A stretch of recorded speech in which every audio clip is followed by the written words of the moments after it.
berjumpa kembali menyapa Ananda dengan materi lanjutan dari Undang-Undang Dasar 1945 yang mengatur tentang wilayah negara, kemudian warga negara dan penduduk, agama dan kepercayaan, serta pertahanan dan keamanan.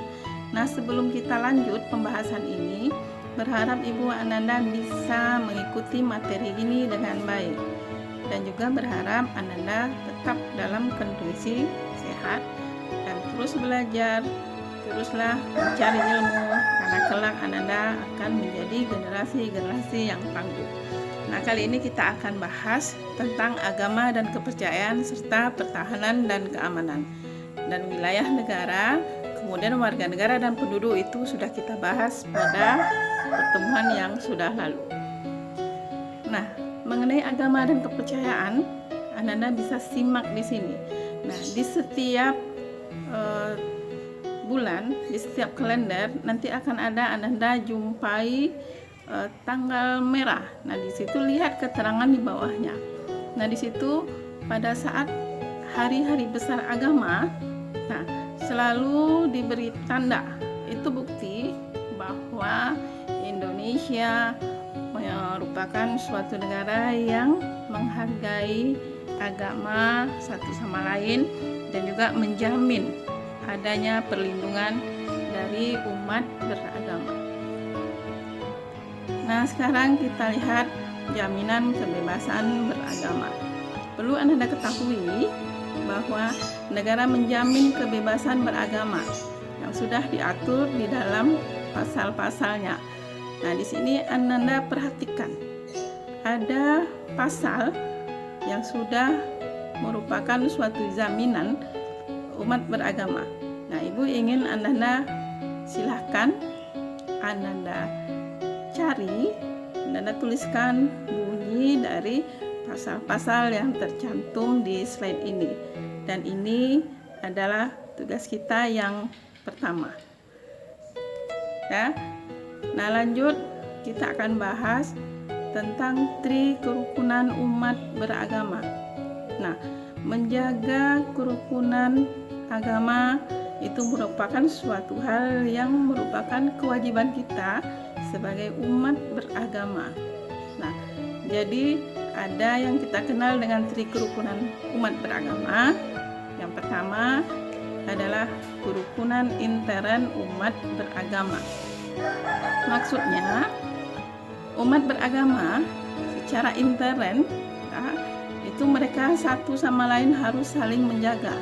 Jadi umat Islam, umat Kristen, Hindu dan juga Buddha itu di dalam lingkup kepercayaannya harus saling menjaga kerukunan intern umatnya. Kemudian kerukunan antar umat beragama. Berarti di sini antara agama yang satu dengan yang lain harus saling menghormati dan menghargai. Kemudian ada kerukunan antar umat beragama dengan pemerintah.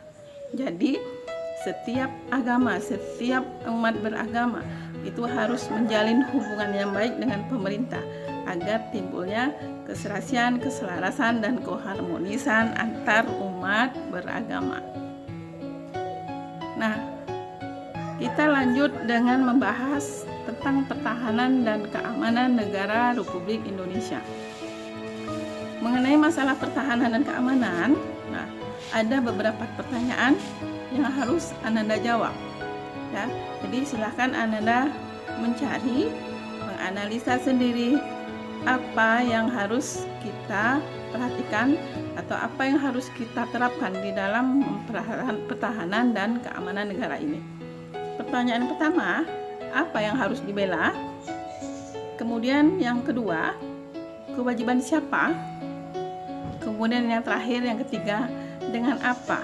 Jadi, apa yang harus kita bela tentang pertahanan dan keamanan ini? Kemudian kewajiban siapa? Kemudian dengan apa? Nah, dengan apa cara kita untuk melakukan pertahanan dan keamanan negara? Jadi silakan Anda jawab. Berarti ada dua soal yang harus Anda cari. Yang pertama adalah mencari bunyi dari pasal-pasal yang sudah ditayangkan di slide tadi. Yang kedua adalah menjawab pertanyaan-pertanyaan yang ada di slide ini berkaitan dengan pertahanan dan keamanan negara.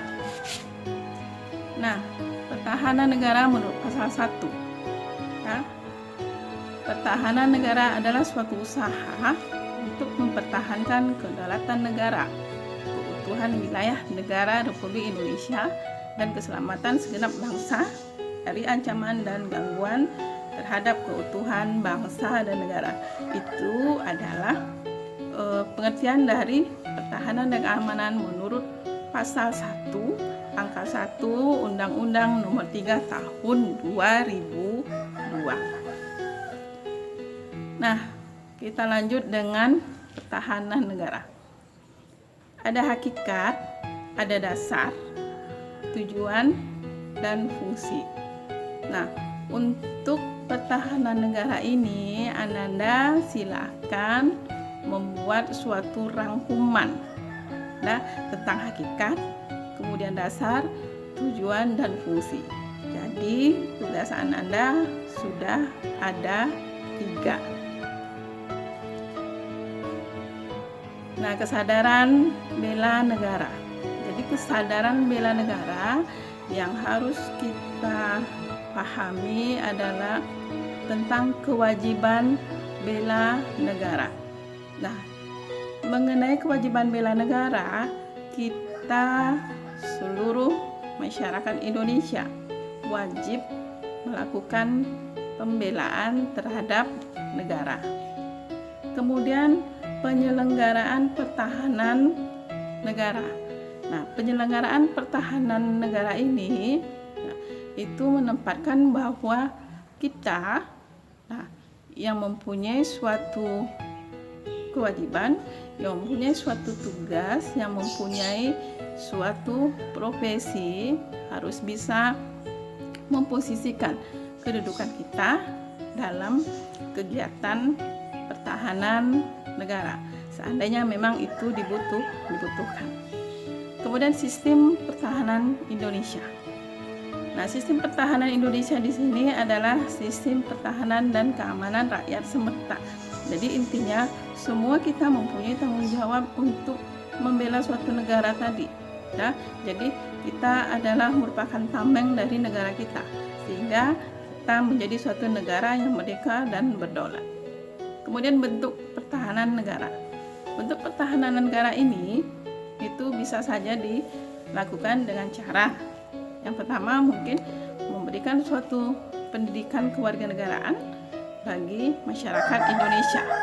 Kemudian bisa saja kita nanti sebagai seorang anggota TNI, sebagai Polri, dan juga mungkin sebagai pejabat pemerintah harus mengabdi kepada tugas dan kewajibannya yang intinya adalah untuk kepentingan negara. Demikian saja Ananda materi kita ini, mudah-mudahan bermanfaat, dan ingat kerjakan tugas yang sudah Ibu berikan. Mudah-mudahan Ananda akan menjadi manusia-manusia yang berguna, manusia-manusia yang kuat. Demikian saja. Assalamualaikum